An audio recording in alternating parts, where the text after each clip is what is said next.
后来过来是彰化县发生一件离奇的车祸，一个创报生透早骑机车上班的时阵，突然间发现路中有碰床，伊袂赴反应，抓甲弄落，结果是连人带车碰飞过对向的车道，扁仔骨断3支，加在无生命危险。原来是有人过年大摒扫，甲这个碰床等伫路边，害人摔车。 救护车赶到车祸现场，看到一台奥多麦驶过对向的车道，骑手骹手挫伤，扁仔骨断3支，送病院急救，加在人无生命危险。车祸现场的涂骹竟然有一条碰床，原来是骑手早起骑奥多麦上班，因为天也未光，看无界面，看到碰床未赴反应，才会直接撞落。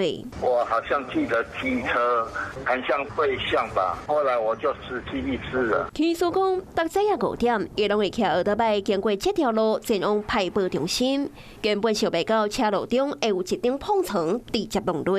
撞路边一张床垫。 造成人车倒地受伤送医，该骑士酒测值为0。施工碰床无带保持，才会出现伫车路顶。民众讲，最近当咧摒扫，可能有人伫清洁队也未开始清运大型的家具进前，都将碰床蹲伫咧门口，加上遮外海，碰床转好大风渗来到车路中。你也怀疑说可能是飞出来？对呀，但是我没有确定看到是不是从里面飞出来。哦，所以当天晚上有听到那个凌晨你有听到救护车？救护车的声音。 自2023年，彰化山西乡也捌发生着风台甲碰床升起路人，害骑士累惨死亡。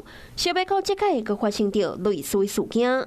另外，彰化县自顶个月20日开始，17天内就发生着5件重大车祸，拢总造成5位人死亡。彰化警方自今日开始，小连续3天展开交通大执法。Hello， 我是张新文。想要抢先掌握最及时的新闻资讯吗？赶快订阅、按赞、开启小铃铛，锁定华视新闻 YouTube 频道。